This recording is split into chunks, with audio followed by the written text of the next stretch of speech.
Hello everyone, welcome to H G K guides. आज हम USA की एक ऐसी यूनिवर्सिटी के बारे में बात करने जा रहे हैं जो कि एप्लीकेशन फ़ी का वेवर प्रोवाइड कर रही है इंटरनेशनल स्टूडेंट को। और आसिफ, ये अगर इंटरनेशनल स्टूडेंट इस यूनिवर्सिटी के अंदर अप्लाई करते हैं तो उन्हें जो सेट और एसीटी स्कोर हैं वो सबमिट नहीं करवाने पड़ेंगे, बिकॉज वो स्कोर ऑप्शनल है। If you have such score तो आप उन स्कोर को सबमिट कर सकते हैं, अदरवाइज़ आप इन स्कोर के बगैर भी अप्लाई कर सकते हैं इस यूनिवर्सिटी के अंदर। इसी के साथ साथ ये यूनिवर्सिटी एक गुड एक्सेप्टेंस रेट भी प्रोवाइड कर रही है और $40,000 तक की स्कॉलरशिप भी स्टूडेंट को प्रोवाइड की जा रही है। और जो इम्पोर्टेंट चीज़ है वो ये कि आइल्स और टोफल यानी जो इंग्लिश प्रोफिशेंसी का क्राइटेरिया है वो भी आपका वेव्ड हो सकता है अगर आप सर्टेन रिक्वायरमेंट्स को मीट करते हैं, जिसके बारे में हम बात करेंगे। और इसी तरह ये यूनिवर्सिटी लो जीपीए एप्लीकेंट को भी एक्सेप्ट कर रही है कि इंटरनेशनल स्टूडेंट इस यूनिवर्सिटी के अंदर अप्लाई करें, ताकि वो अपना जो डिग्री प्रोग्राम है उसे परस्यू कर सके from one of the university of USA. तो हम डिटेल में इस यूनिवर्सिटी के बारे में बात करने जा रहे हैं। तो स्टार्ट करते हैं कि यूनिवर्सिटी हमारे पास कौन सी है। तो जिस यूनिवर्सिटी के बारे में आज हम बात करने जा रहे हैं उस यूनिवर्सिटी का नाम है सेंट्रल कनेक्टिकट स्टेट यूनिवर्सिटी। तो आपने सिंपली क्या करना है कि आपने सर्च करना है सेंट्रल कनेक्टिकट स्टेट यूनिवर्सिटी। तो आफ्टर सर्चिंग दिस यूनिवर्सिटी, तो ये वो यूनिवर्सिटी है जिसका नाम है सेंट्रल कनेक्टिकट स्टेट यूनिवर्सिटी, जो कि एक गुड एक्सेप्टेंस रेट प्रोवाइड कर रही है अगर आप इस यूनिवर्सिटी के अंदर अप्लाई करना चाहते हैं। तो सबसे पहले आपने क्या करना है कि आपने इस एड्रेस को फॉलो करना है, और इस एड्रेस को फॉलो करने के बाद आप इस यूनिवर्सिटी के जो होम पेज है वहाँ पर आ जाएंगे। अगर सबसे पहले बात की जाए कि कौन कौन से एकेडमिक प्रोग्राम अवेलेबल हैं जिनको हम स्टडी कर सकते हैं, तो डिफरेंट प्रोग्राम अवेलेबल हैं both for the under graduate student and for the graduate student. Depend करता है कि आप एक अंडर ग्रेजुएट स्टूडेंट हैं या ग्रेजुएट स्टूडेंट हैं। तो अगर अंडर ग्रेजुएट स्टूडेंट की बात की जाए तो यहाँ पर अगर डिग्री प्रोग्राम्स देखे जाएँ तो बहुत सारे डिग्री प्रोग्राम्स हमारे पास अवेलेबल हैं, जिनमें से कुछ डिग्री प्रोग्राम्स की बात की जाए तो अकाउंटिंग का प्रोग्राम अवेलेबल है, आर्ट का प्रोग्राम अवेलेबल है, बायोकेमिस्ट्री का प्रोग्राम अवेलेबल है, बायोलॉजी का प्रोग्राम अवेलेबल है, केमिस्ट्री है, सिविल इंजीनियरिंग है, कंप्यूटर इंजीनियरिंग टेक्नोलॉजी है, कंप्यूटर साइंस है, कंप्यूटर साइंस ऑनर्स है, कंस्ट्रक्शन मैनेजमेंट है, साइबर सिक्योरिटी को आप स्टडी कर सकते हैं, इकोनॉमिक्स को स्टडी कर सकते हैं, फाइनेंस को स्टडी कर सकते हैं, इंग्लिश को स्टडी कर सकते हैं, हिस्ट्री को स्टडी कर सकते हैं, और बहुत सारे प्रोग्राम्स अवेलेबल हैं जिसकी कंप्लीट लिस्ट यहाँ पर अवेलेबल है। और वो स्टूडेंट जो यूएसए किसी यूनिवर्सिटी से नर्सिंग प्रोग्राम को स्टडी करना चाहते हैं तो नर्सिंग के प्रोग्राम भी ऑफर्ड किए जा रहे हैं जिनको आप परस्यू कर सकते हैं। तो ये कंप्लीट लिस्ट यहाँ पर अवेलेबल है, इनमें से जो भी आपका डिज़ायर्ड प्रोग्राम है आप उसे चूज़ कर सकते हैं। तो ये थे वो डिग्री प्रोग्राम जो कि अंडर ग्रेजुएट स्टूडेंट के लिए ऑफर्ड किए जा रहे हैं।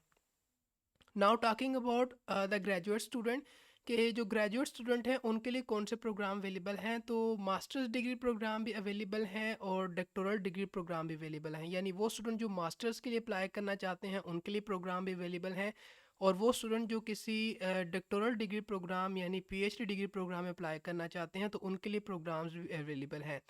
तो अगर देखा जाए सबसे पहले अगर डॉक्टोरल प्रोग्राम की बात कर लें तो ये वो प्रोग्राम्स अवेलेबल हैं जिनको आप स्टडी कर सकते हैं जो कि डॉक्टोरल प्रोग्राम है। और अगर बात की जाए मास्टर्स डिग्री प्रोग्राम की, तो मास्टर्स डिग्री प्रोग्राम की कंप्लीट लिस्ट यहाँ पर अवेलेबल है, जिसमें आप अकाउंटिंग को स्टडी कर सकते हैं, आर्ट एजुकेशन को स्टडी कर सकते हैं, बायोलॉजिकल साइंसेस को स्टडी कर सकते हैं, बायोमोलिकुलर साइंसेस को स्टडी कर सकते हैं, एमबीए आप स्टडी कर सकते हैं, कंप्यूटर इंफॉर्मेशन टेक्नोलॉजी के अंदर एमएस को स्टडी कर सकते हैं, डाटा साइंस के अंदर एमएस को जो है वो स्टडी कर सकते हैं।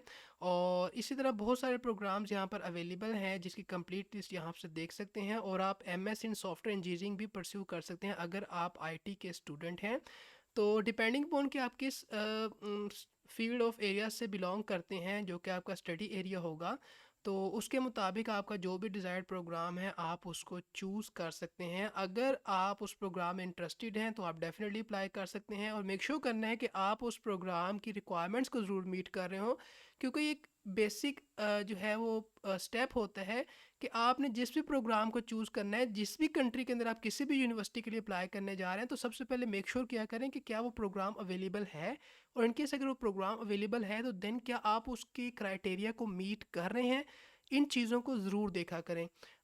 कुछ प्रोग्राम के बारे में हम बात भी करें कि उनका एलिजिबिलिटी क्राइटेरिया क्या है, बट आपने मेक श्योर करना है कि जो भी प्रोग्राम आप स्टडी करना चाहते हैं उसके एलिजिबिलिटी क्राइटेरिया को ज़रूर आपने रीड आउट करना है।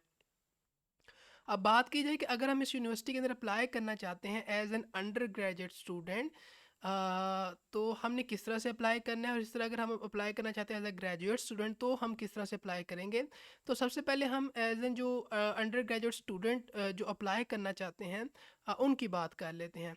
तो आप अगर इस यूनिवर्सिटी के अंदर अप्लाई करना चाहते हैं तो आपकी इस यूनिवर्सिटी के अंदर जो एडमिशन का वैल्यूएशन होती है वो बेस्ड कर रही होती है आपकी जो एकेडमिक प्रोफाइल है उसके ऊपर, कि आपकी जो प्रीवियस क्वालिफ़िकेशन है उसमें आपका जो एकेडमिक रिकॉर्ड है वो क्या है। और अगर बात की जाए आपके एडमिशन की, तो कुछ चीज़ें होती हैं जिनको आपने सबमिट करना होता है ताकि आप इस यूनिवर्सिटी के अंदर अप्लाई कर सकें, अपनी एप्लीकेशन को सबमिट कर सकें। तो उसमें आपने जो है कंप्लीट ऑनलाइन एप्लीकेशन को सबमिट करना होता है, यहाँ पर उसका एड्रेस मेंशन है।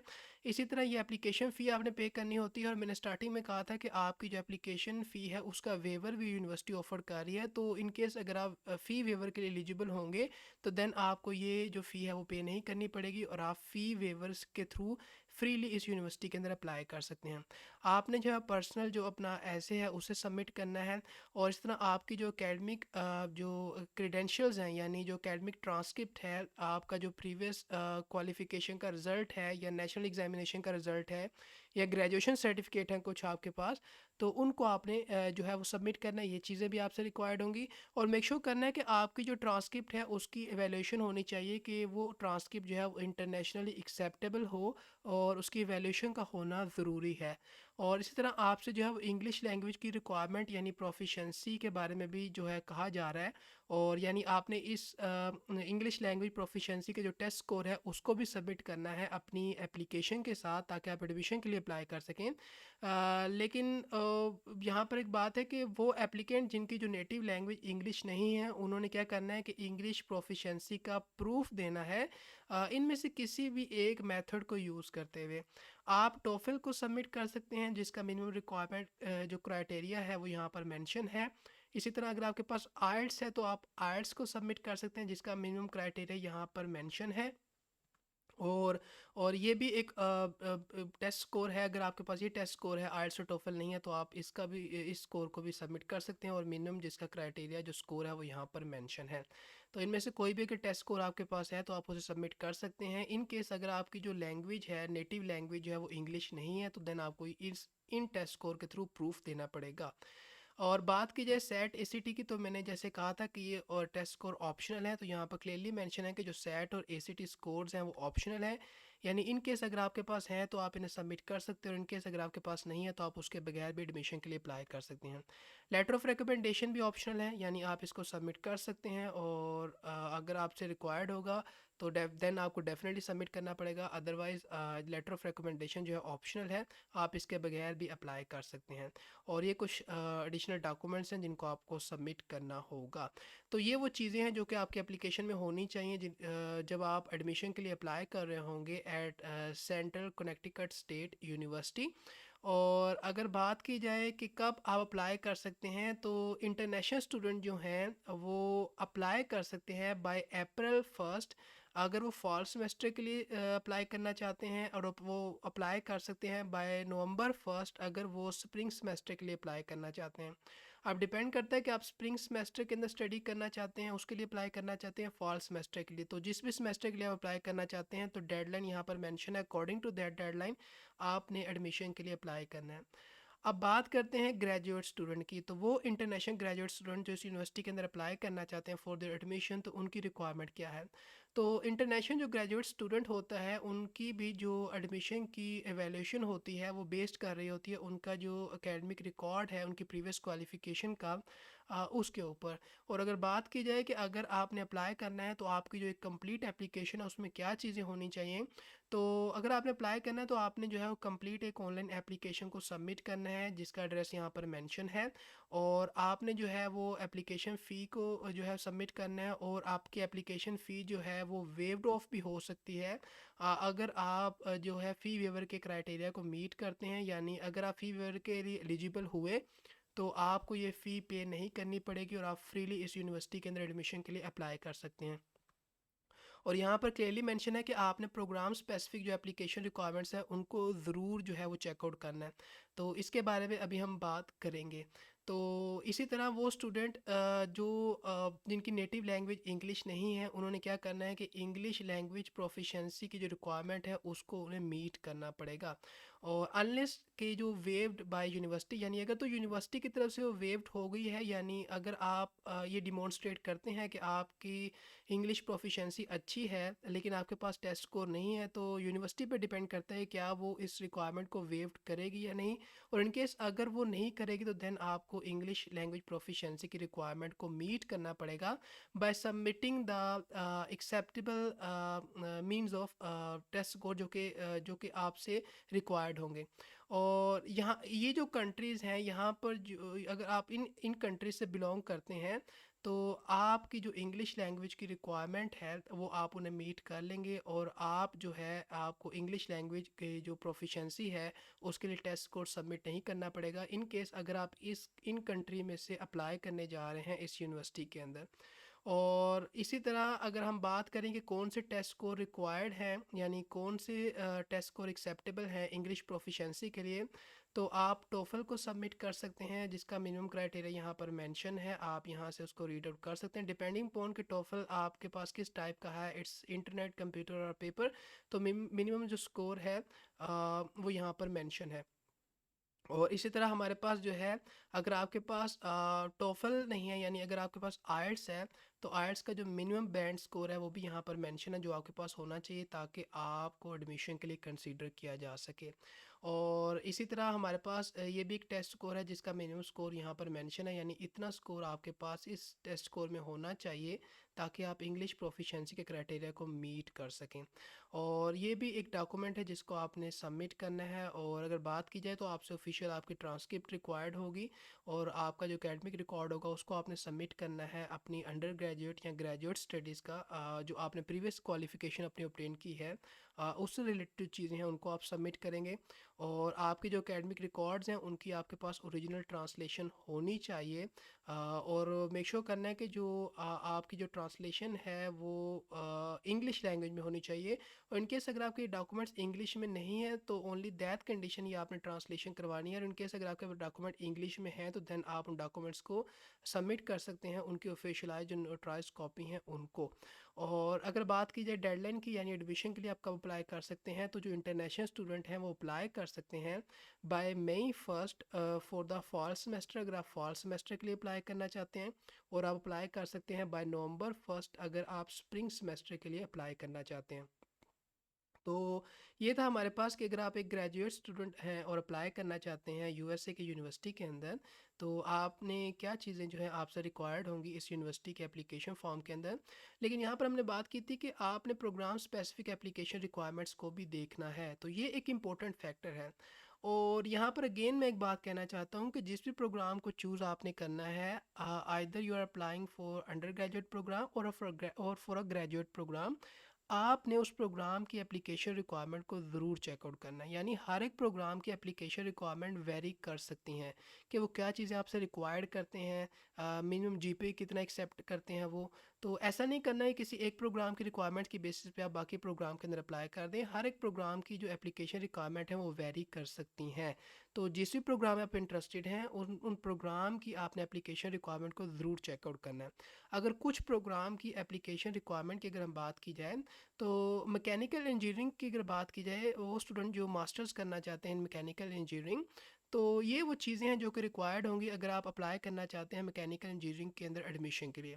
तो आपसे जो है वो कंप्लीट ऑनलाइन एप्लीकेशन रिक्वायर्ड होगी जिसको आप सबमिट करेंगे। और इसी तरह आपने जो है वो रिज्यूमे भी सबमिट करना है जो कि रिकमेंडेड है। और एप्लीकेशन फ़ी आपसे रिक्वायर्ड होगी। आपने अपनी जो अंडर ग्रेजुएट और ग्रेजुएट ट्रांसक्रिप्ट है जो कि ऑफिशियल होगी उसको आपने सबमिट करना है। और जो जीपीए है आपका वो 3.0 या इससे हायर होना चाहिए। और इतना जीपीए अगर आपके पास है तो आप इस यूनिवर्सिटी के अंदर अप्लाई कर सकते हैं फॉर मैकेनिकल इंजीनियरिंग, ताकि आप अपना जो ग्रेजुएट प्रोग्राम है उसे स्टडी कर सकें। और इसी तरह यहाँ पर डिफरेंट चीज़ें मेंशन है कि क्या चीज़ें एक्चुअली रिक्वायर्ड हैं एडमिशन के लिए इस स्पेसिफिक प्रोग्राम के अंदर।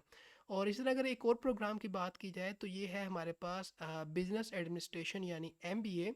तो अगर आप एमबीए के लिए अप्लाई करना चाहते हैं तो अगर उसकी रिक्वायरमेंट देखी जाए तो आपके पास जो है वो सीवी आपने सबमिट करनी है, यानी अपना रिज्यूमे आपने सबमिट करना है, एप्लीकेशन फ़ी आपसे रिक्वायर्ड होगी, और जो जीपीए आपसे रिक्वायर्ड होगा दैट इज़ 2.70 और हायर।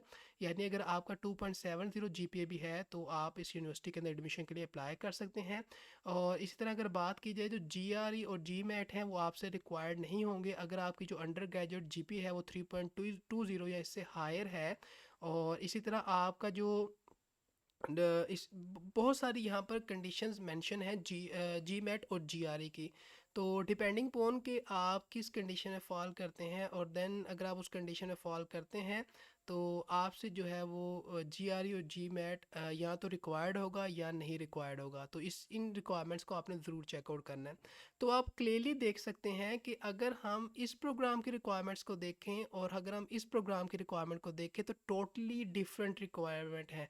इवन कि यहाँ पर जो जीपीए है वो रिक्वायर्ड है 3.0 और यहाँ पर जो जीपीए रिक्वायर्ड है दैट इज़ 2.70। तो इसलिए मेक श्योर करना है इस यूनिवर्सिटी के लिए नहीं बल्कि किसी भी यूनिवर्सिटी को अगर आप चूज़ करते हैं, किसी भी कंट्री में आप स्टडी करना चाहते हैं, तो उस प्रोग्राम की रिक्वायरमेंट को ज़रूर चेकआउट किया करें जिस प्रोग्राम को आपने चूज़ किया है। समटाइम स्टूडेंट एडमिशन की रिक्वायरमेंट के बेसिस के प्रोग्राम को सिलेक्ट कर लेते हैं और ये चीज़ जो है उनके लिए थोड़ी प्रॉब्लम क्रिएट कर सकती है। अगर वो उस प्रोग्राम की रिक्वायरमेंट को मीट नहीं कर रहे होंगे और उन्होंने अप्लाई कर दिया है तो हो सकता है कि उनका एडमिशन ना हो पाए। तो मेक श्योर करना है कि जिस भी प्रोग्राम को चूज़ करना है आपने उस प्रोग्राम की रिक्वायरमेंट को ज़रूर चेकआउट करना है, जो कि वेरी करती हैं एडमिशन के लिए। अगर आप किसी भी प्रोग्राम के अंदर अप्लाई करना चाहते हैं, किसी भी यूनिवर्सिटी के अंदर अप्लाई करना चाहते हैं। तो अब बात करते हैं स्कॉलरशिप्स की। क्या स्कॉलरशिप्स अवेलेबल हैं इस यूनिवर्सिटी की तरफ से ताकि हम यूएस से स्टडी कर सकें अगर हमारे पास इतना भी जीपीए है। तो बहुत सारी स्कॉलरशिप जो है वो ऑफर की जा रही हैं इस यूनिवर्सिटी की तरफ से। और एवरी ईयर जो है अगर तो आप जो है ना कंप्यूटर साइंस के और इसी तरह अगर आप मैथमेटिक्स के या आप फिज़िक्स के डिसिप्लिन के स्टूडेंट हैं तो एवरी ईयर जो है वो स्कॉलरशिप्स अनाउंस की जाती हैं इन एप्लीकेंट के लिए। और इतनी अमाउंट की स्कॉलरशिप ऑफर की जाती है फॉर 4 ईयर्स ताकि स्टूडेंट जो है अपनी जो स्टडी है उसे जो है वो कंप्लीट कर सकें। तो ये स्कॉलरशिप प्रोग्राम तो उन स्टूडेंट के लिए है जो कि बिलोंग करते हैं और जिनका जो मेजर है वो कंप्यूटर साइंस के अंदर है, या जिनका जो मेजर है वो मैथमेटिक्स या फिज़िक्स डिसिप्लिन के अंदर है। अगर तो आप इन डिसिप्लिन के स्टूडेंट हैं तो इतनी अमाउंट ऑफ स्कॉलरशिप इस प्रोग्राम की तरफ से आपको ऑफर की जाएगी फॉर 4 ईयर्स। लेकिन इसके अलावा भी बहुत सारे स्कॉलरशिप के ऑप्शंस अवेलेबल हैं जिसके लिए वो अप्लाई कर सकते हैं अगर आप उन स्कॉलरशिप के क्राइटेरिया को मीट करते हैं या अगर आप उन स्कॉलरशिप के लिए एलिजिबल हैं। तो ये कुछ स्कॉलरशिप्स हमारे पास अवेलेबल हैं जिसमें बहुत सारी टाइप्स हैं। तो इनमें से अगर हर एक स्कॉलरशिप को एक्सप्लेन किया जाए तो ये एक हेक्टिक और एक लंबा और लेंथी प्रोसेस हो जाएगा। तो आप जिस भी कैटेगरी में फॉल करते हैं आप उसके मुताबिक जो है स्कॉलरशिप को चूज़ कर सकते हैं और देख सकते हैं कि स्कॉलरशिप क्या बेनिफिट आपको प्रोवाइड कर रही है। यहाँ पर डिफरेंट स्कॉलरशिप्स हैं for business students, for general, for graduate, for international, for leadership and services. Depend करते हैं कि जिस भी आप टाइप को चूज़ करेंगे उसके मुताबिक डिफरेंट स्कॉलरशिप्स आपको मिल जाएंगी। इंटरनेशनल की अगर बात की जाए तो ये वो स्कॉलरशिप्स हैं जो कि इंटरनेशनल स्टूडेंट्स के लिए अवेलेबल हैं या इंटरनेशनल कैटेगरी में ये स्कॉलरशिप्स फॉल करती हैं।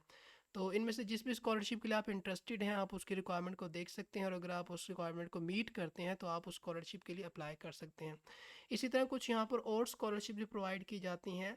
और इसी तरह इस स्कॉलरशिप के भी डिफरेंट टाइप्स हैं। वो बिजनेस स्टूडेंट के लिए हो सकती हैं, वो प्रोफेशनल स्टडीज़ के लिए हो सकती हैं, वो engineering science and technology student के लिए हो सकती है, ग्रेजुएट स्टूडेंट के लिए हो सकती है, इंटरनेशनल स्टूडेंट के लिए हो सकती है, लीडरशिप एंड सर्विसेज के लिए हो सकती है, या लिबरल आर्ट्स और जो सोशल साइंसेज के स्टूडेंट हैं उनके लिए हो सकती हैं। अब अगेन डिपेंड करता है कि आप जो है वो किस कैटेगरी में फॉल करते हैं। तो इनमें से कोई भी कैटेगरी जिसमें आप फॉल करते हैं जिसमें स्कॉलरशिप के लिए आप एलिजिबल हैं आप उसको चूज़ कर सकते हैं। और अगर इंटरनेशनल की बात की जाए तो ये वो स्कॉलरशिप्स अवेलेबल हैं। और अगर engineering science and technology student की बात की जाए तो ये स्कॉलरशिप्स उनके लिए अवेलेबल हैं। और अगर बिजनेस डोमेन या एरिया के स्टूडेंट की बात की जाए तो ये स्कॉलरशिप्स उनके लिए अवेलेबल हैं। तो number of scholarships options available हैं। स्टूडेंट्स के लिए इस यूनिवर्सिटी की तरफ से जिसकी जो कंप्लीट डिटेल है आप ईच स्कॉलरशिप के मुताबिक जो है देख सकते हैं। अगर आप उस स्कॉलरशिप में इंटरेस्टेड हैं और अगर आप उस स्कॉलरशिप के लिए एलिजिबल हैं तो ही आप जो है उस स्कॉलरशिप के लिए जो है अप्लाई कर सकते हैं, अगर आप उसके क्राइटेरिया को मीट कर रहे हैं।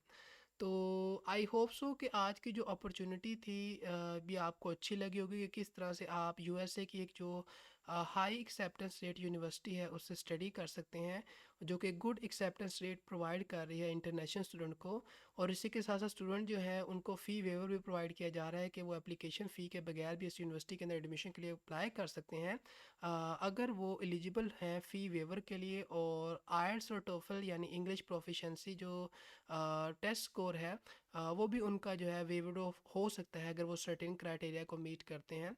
और एक लो जीपीए स्टूडेंट यानी 2.7 जीपीए स्टूडेंट भी जो है जो होल्ड करते हैं वो भी इस यूनिवर्सिटी के अंदर एडमिशन के लिए अप्लाई कर सकते हैं। तो आज के लिए इतना ही, मिलते हैं आपको किसी नई अपॉर्चुनिटी के साथ। So till then take care and good bye.